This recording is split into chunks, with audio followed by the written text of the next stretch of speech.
Hey guys, Tomboy601, and today we are in the Friesland, a ship that was one of the items of choice in that dual campaign. You could pick between it and the Loyang.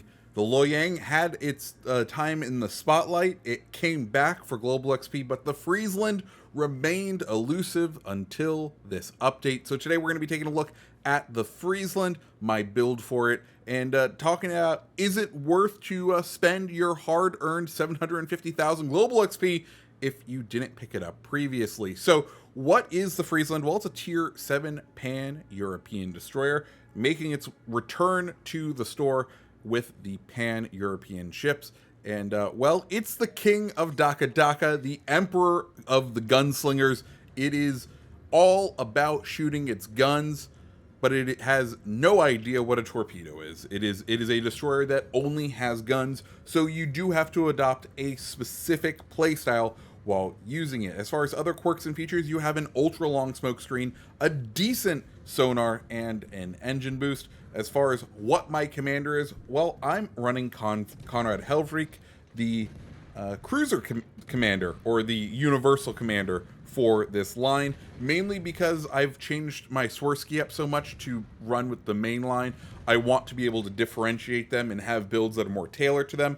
So with Friesland, I get to do things like run Burn It Down XXL, which gives us a 10% chance to set fire, which overall, pretty great. Now, other things you may want to know about the Friesland, and its main attraction is, well, those guns, and that's because as set up, we have a 1.6 second firing rate, and it will get lower because as our HP decreases, our fire rate will increase, which makes playing this a little bit of a risk reward. Anyways, Fletcher right there, we have him spotted with our sonar, and we're just going to pop out. We saw he had already released those torpedoes. He's not much of a threat, and we can see we are able to easily gun down the Fletcher, one of the stronger gunboats in the game. But when you're totally focused like we are, you do have certain abilities. So we've cleared the Fletcher. We're going to go ahead and cap C, and let's go ahead and talk about the role of the Friesland. And the main thing it does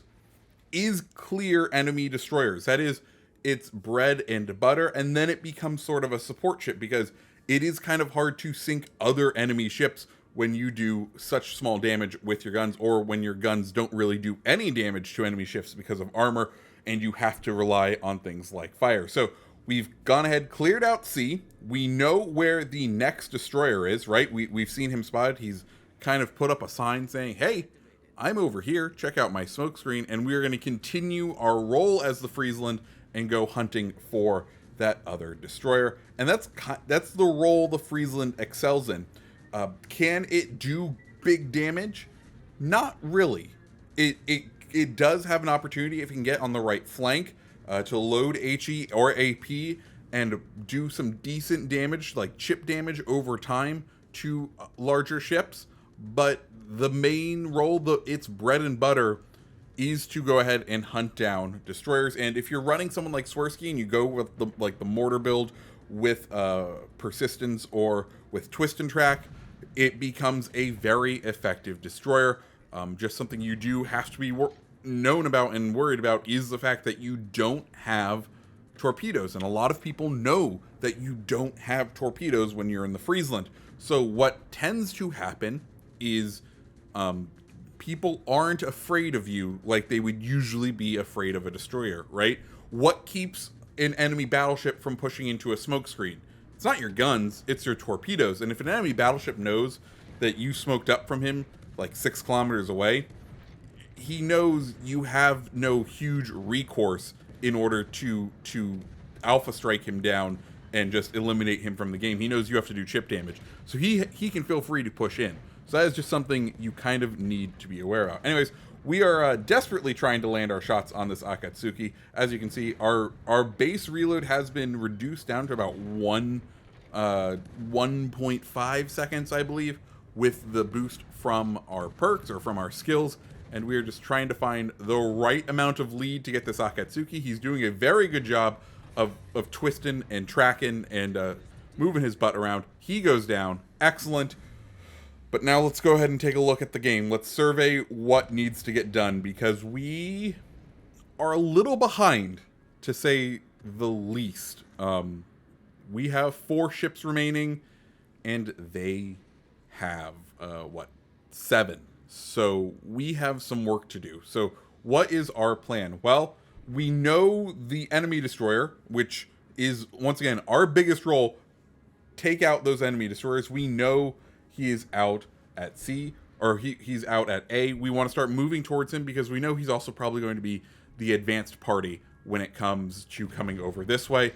The rest of the enemy team has decided, you know what? There's only 4 of them left. There's going to start to be not much thinking going on the enemy team, because they're thinking we are prey. So let's try to eliminate these ships out on this flank, and that's exactly what we do. Kansas pops out broadside. You can see the amount of damage we're able to do to Kansas right here, where we are getting a good couple hundred, 600 to 500 damage with each hit. And that adds up quickly, especially when you're firing 2 rounds or 4 rounds every second, every second and a half.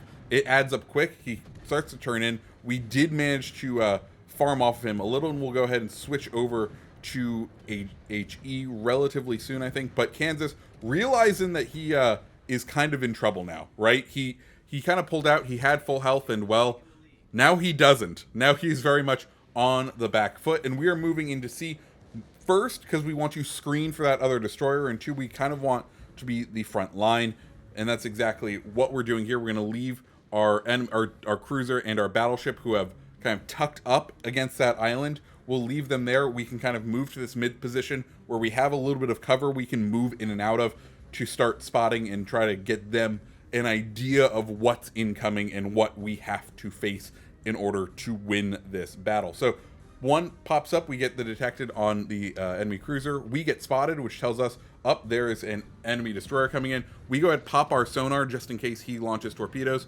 or if he wants to go ahead and pop his smoke. We know we can close the distance. We're at that distance where even if he stops, we are going to be able to spot him, which is exactly what we're doing. We're doing a quick turn right here because we want to start leading away, because they have a lot of cruisers heading towards us, and we don't want to get hit. So Moss nearly taken care of right here. Once again, that Friesland, the firepower it has is just super impressive, and we get the detonation, or he gets detonated, which is super exciting. We go ahead and start laying our smoke, because we're going to start to try to rely on our team and just try to use the smoke to disengage. Strasbourg out behind that island over there, but we can see we are also being pushed into by an enemy cruiser, the Boise. Of course, he's not too bad right now, so we are kind of satisfied with our positioning. We're going to see if we can go ahead and angle our way out, see if we can start getting fire on. We're out of our smoke now, but no one else has a line of fire on us. So if we can start a fire on Strasbourg, that's exactly what we want to do. We're not doing too much damage to him, but if we can get a fire, we can start kind of doing that damage over time. And of course, we got spotted, so people are starting to fire at us. Atago sees us. I think we end up being able to engage his smoke fire penalty. Basically, his firing at us allows us to see him, and we are going to start to engage him, try to get that fire in. Of course, we can do some pretty decent damage up into that superstructure. We get absolutely slapped by, I think, the Boise right there. We're like, oh, he's broadside. Let's flip over. We're going to start firing the HE, and then kind of see what we can do. But the good old Richelieu comes in clutch and dev strikes that Boise, knocking him out and preventing us from being spotted, which means we can continue to farm this poor Atago right here as he pushes into our smoke, seeking it for refuge. Now, at this point, it is now down 2-3. That Richelieu doing a great job, and that our cruiser has gone down. He goes ahead, hits the Atago, gets the high caliber. Atago has pushed into our smoke. We're going to kind of wait for him, try to get behind the island so we can use it as cover. Of course, that was our last smoke screen there, so we do need to be careful because we are definitely within a single shot. Atago pops out, has just a sliver of health. We managed to hit the Confederate, switched to AP, and Atago is no more. Richelieu, at this point, I'm like, oh crap, we may actually win this. Richelieu has way more health than that Strasbourg does, or they're about on equal footing. We have the ability to hit Strasbourg right now, and that Richelieu is nose in on that other enemy cruiser. So we have a chance right here to win this battle. Strasbourg fires, and we're just kind of searching. We know where he once was, and we want to start to be able to engage him more. We still do have a fire going on him, which means we are getting that nice damage over time. We're up to 80,000, and this is kind of what Friesland does when it has to play in the late game. It's all about finding that island, using concealment, trying to get fires going, trying to switch to AP if you have a good AP angle, being a distractor, because of course we are the one that the enemy is kind of trying to hunt, and it's totally understandable. We are an annoying pest, and he wants to get rid of us. York pushing out right there. Richelieu once again hitting hard, hits the York, and we're going to back out, start to get our fire onto the York, and accelerate and try to get into cover. As we can see, tons of shells in the air, which is kind of like damage that has been stacked that just needs to fall, essentially.